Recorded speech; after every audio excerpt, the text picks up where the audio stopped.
You wake up. You open Tinder. You swipe right on 14 people before your coffee's done. Maybe one matches back. Maybe they say hey. Maybe you say hey back. And then, nothing. Or maybe you do get the date.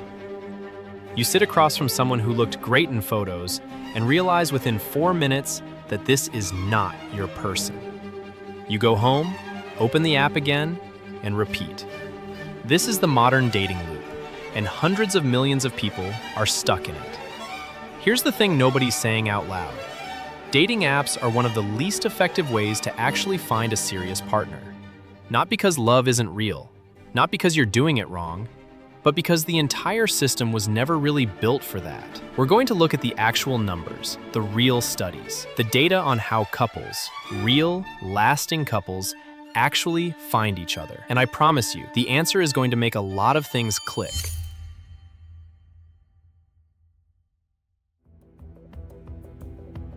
Let's start with why apps feel like they should work. The pitch is perfect. You have access to thousands of single people in your city, filtered by age, filtered by distance, sorted by photos. It sounds like a cheat code. And for a generation that can order food, a cab, and a couch delivered to their door in under an hour, it makes total sense that we'd want to apply that same logic to dating. But here's where the math starts to fall apart. Studies on Tinder's own data and independent research show that the average male user swipes right on about 45% of profiles and gets a match on roughly 0.5% of those. That means for every 200 right swipes, you're getting about one match. Then factor in that only a fraction of matches ever exchange more than a few messages, and an even smaller fraction turn into actual dates, and you start to see the funnel collapse pretty fast. A 2023 study published in the journal Computers in Human Behavior found that less than 5% of app users reported that their most recent relationship started on a dating app. Less than 5%. Now here's the part that rarely gets talked about. Dating apps are not in the business of getting you into a relationship. They're in the business of keeping you on the app.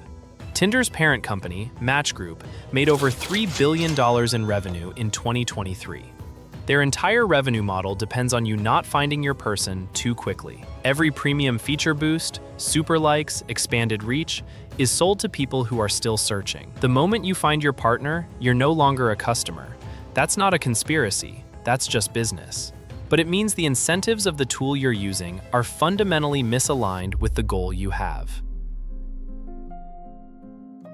So if not apps, then where? This is where it gets really interesting.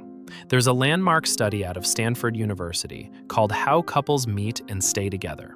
It's one of the most comprehensive datasets on relationship formation ever collected, running across multiple decades and tens of thousands of respondents. And the findings are pretty clear. For most of modern history, the number one way people met their partners was through mutual friends.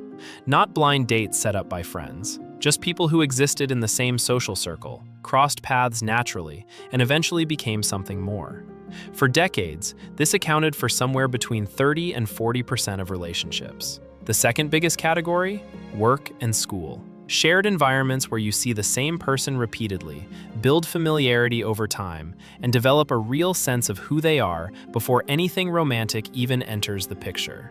Third was bars, parties, and social events, places where people are already in a relaxed social mindset, open to connection. Now, apps have climbed the rankings since 2010. By around 2017, online meeting had become the single most common way couples first connected in the US. But that spike came largely at the expense of meeting through friends and at bars. Not because apps suddenly became dramatically more effective at creating lasting relationships. More people tried them, more people met. But the quality and longevity of those relationships, that data is much less flattering for the apps.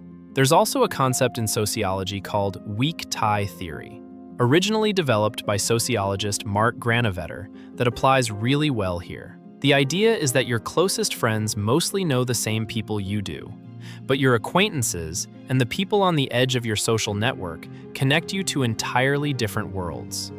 Research suggests that a significant portion of new romantic connections happen through these weak ties. A friend of a friend, a college roommate's coworker, someone you met once at a wedding 3 years ago and then ran into again. These connections feel like coincidence, but statistically, they're the norm.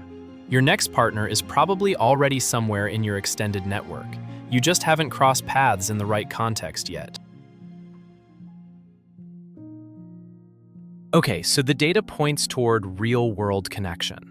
But why does it actually work better? What's happening in person that a profile in a chat window just can't replicate? Let's start with the obvious one. Physical presence is doing a lot of work that we don't consciously register. Research in behavioral psychology consistently shows that attraction isn't just visual, it's multi-sensory. Things like vocal tone, body language, the way someone carries themselves in a room, the smell of someone's skin. Yes, actually, all of these feed into whether you feel drawn to a person. Studies on mate selection and chemical signaling suggest that humans subconsciously assess genetic compatibility partly through scent. None of that information exists in a photo. None of it exists in a text message. Then there's something called the mere exposure effect, a well-documented psychological phenomenon where repeated exposure to something increases your liking of it. In other words, familiarity breeds attraction.